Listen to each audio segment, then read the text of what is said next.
Have you ever shared something about yourself only to wish moments later that you hadn't? We live in a world that constantly urges us to share, to open up, to be transparent. But here's a thought. What if keeping certain things private could actually bring more depth, more authenticity to our lives? We'll explore how holding back some parts of our lives can actually enhance our relationships, our peace of mind, and even our success. So if you've ever felt pressured to share more than you're comfortable with, or if you're curious about how a little privacy can go a long way, stick around. You might just find a perspective that changes the way you think about your daily interactions and your digital footprint. Let's get into it. Don't forget to hit that like button, subscribe, and share this video with your friends. And I highly encourage you to watch the whole thing without skipping. You never know which part might spark a meaningful change in your life. When we talk about our past struggles, it's important to remember that while these experiences have undoubtedly played a significant role in shaping who we are, continuously revisiting and sharing every detail isn't always beneficial. In the words of Marcus Aurelius, a revered Stoic philosopher, you have power over your mind, not outside events. Realize this, and you will find strength. This quote beautifully encapsulates the essence of focusing on the present and how we've grown, rather than dwelling on past hardships. Our past battles, be they failures, losses, or challenges, are indeed a part of our journey. They have contributed to our resilience, our understanding of life, and our empathy towards others. However, it's the wisdom we extract from these experiences, not the experiences themselves, that truly matters. As Seneca, another Stoic philosopher, pointed out, difficulty strengthens the mind as labor does the body. This perspective encourages us to view past struggles as a form of mental and emotional exercise, strengthening us for future challenges. Psychologically, it's known that ruminating on past difficulties can trap us in a cycle of negative thinking, preventing us from appreciating our current situation and the growth we've achieved. Epictetus, a Greek Stoic philosopher, advised, do not dwell on the past. Do not dream of the future. Concentrate the mind on the present moment. By focusing on the present, we can apply the lessons learned from the past in a constructive manner, improving our current circumstances and mental well-being. Discussing our personal goals can be a double-edged sword. On one hand, sharing goals can make us feel accountable and supported. On the other hand, it can lead to unforeseen complications. Stoic philosophy, along with insights from Western philosophy and psychology, provides valuable guidance on this matter. The Stoics, particularly Epictetus, emphasized the importance of focusing on what is within our control. He said, we have 2 ears and 1 mouth so that we can listen twice as much as we speak. This suggests the wisdom in being selective about what we share, especially regarding our personal goals. By keeping certain plans to ourselves, we retain control over them and minimize the risk of external interference, whether it's copying or sabotage. Marcus Aurelius, another prominent Stoic, also advised caution in our disclosures. He believed in the power of action over speech.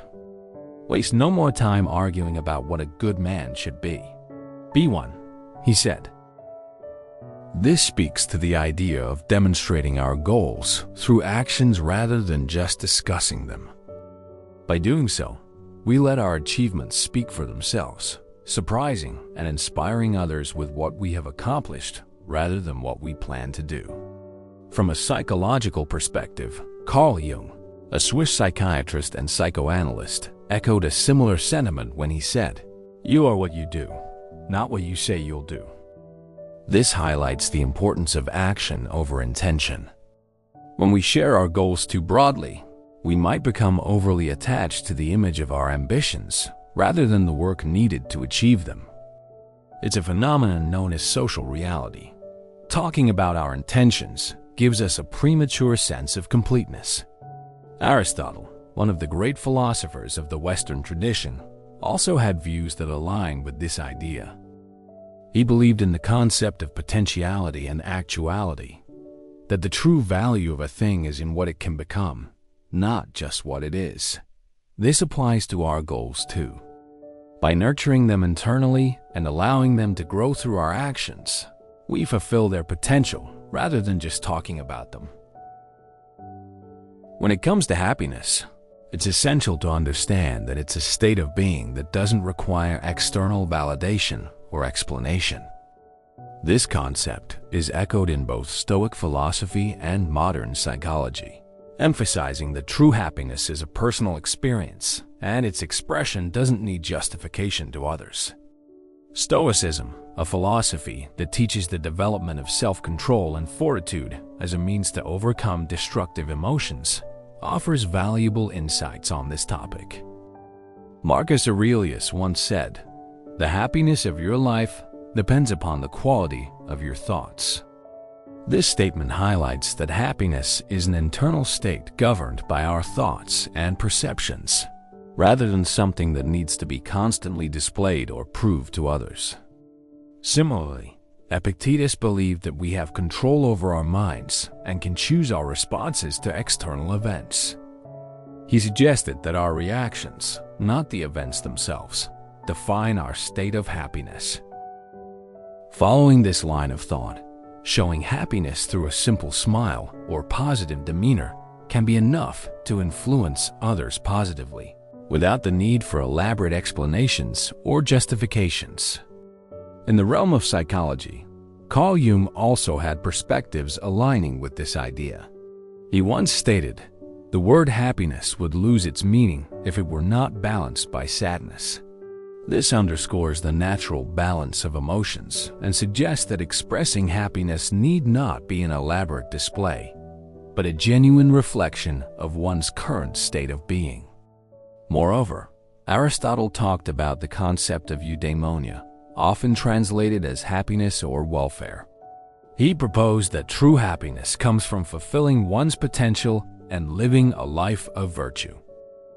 The importance of maintaining privacy in our romantic relationships is a concept deeply rooted in both ancient philosophy and modern psychology.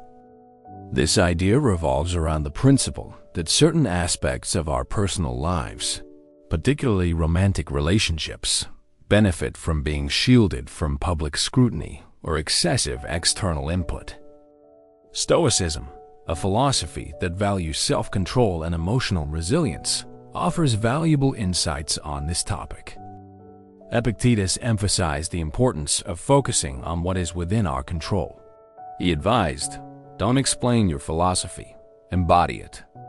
Applied to relationships, this means living out your relationship authentically and privately, rather than constantly discussing it or seeking external validation or advice. Marcus Aurelius believed in the virtue of self-restraint and discretion. He once said, "Dwell on the beauty of life. Watch the stars and see yourself running with them." This can be interpreted in the context of relationships as finding beauty and value in the private moments, the quiet, unseen experiences shared between partners. From a psychological perspective, Carl Jung highlighted the significance of individual experience and its interpretation. He stated, "The meeting of two personalities is like the contact of two chemical substances. If there is any reaction, both are transformed." This suggests that relationships are deeply personal and transformative experiences, which can be altered or diminished when exposed excessively to outside influences. Western philosophers like Aristotle also touched upon aspects of private life. He believed in the concept of phronesis or practical wisdom, which involves making the right decisions in personal matters, including relationships. This practical wisdom would suggest a cautious approach to how much we share about our romantic lives, emphasizing discretion and thoughtfulness. Moreover, Socrates, known for his method of deep questioning, would perhaps encourage a reflective approach to what we share about our relationships. He famously said, "An unexamined life is not worth living." In the context of relationship privacy, this could be interpreted as encouraging individuals to deeply consider the consequences and motivations behind sharing details of their personal lives. Stoic philosophy, which emphasizes self-control, personal ethics, and emotional resilience, also offers valuable perspectives on financial privacy. Epictetus once said, "Wealth consists not in having great possessions, but in having few wants." This statement underlines the idea that true wealth and contentment come from within, not from what we display to others. Therefore, flaunting or openly discussing our financial status is not only unnecessary, but also contrary to the Stoic pursuit of internal wealth and tranquility. Marcus Aurelius believed in the virtue of modesty and the importance of focusing on one's character rather than material success. He stated, "He who lives in harmony with himself lives in harmony with the universe." This suggests that peace and harmony are not found in external validation or showcasing one's financial status, but in being content and aligned with one's inner values. From a psychological standpoint, revealing too much about our financial situation can lead to various social dynamics that may not be beneficial. Carl Jung emphasized the complexity of human relationships and the unconscious motivations that drive them. He pointed out, everything that irritates us about others can lead us to an understanding of ourselves. In the context of financial disclosure, this means that how others react to our financial status can reveal more about their character and our own, potentially leading to situations where we might be used or judged based on wealth or lack thereof. Western philosophy has long debated the role of wealth in human happiness and societal standing. Aristotle discussed the concept of eudaimonia and suggested that true happiness comes from living a virtuous life rather than from material wealth. This aligns with the idea that one's financial status should not be the central aspect of one's identity or social interactions. Stoicism, with its emphasis on virtue and self-control, offers valuable insights into why maintaining trust is crucial. Epictetus once said, "We have 2 ears and 1 mouth so that we can listen more and talk less." This underscores the importance of being a good listener and a keeper of confidences. When a friend entrusts us with a secret, it's a sign of their trust in our character. And by keeping this trust, we honor not only them but also our own ethical principles. Marcus Aurelius spoke about the importance of actions over words in defining a person's character. He advised, "Waste no more time arguing about what a good man should be. Be one." In the context of trust and friendships, this translates to actively demonstrating integrity by respecting privacy. It's not enough to merely claim to be trustworthy. It is through our actions, such as safeguarding a friend's secret, that our true character is revealed. Carl Jung emphasized the significance of individual relationships and the subtle dynamics within them.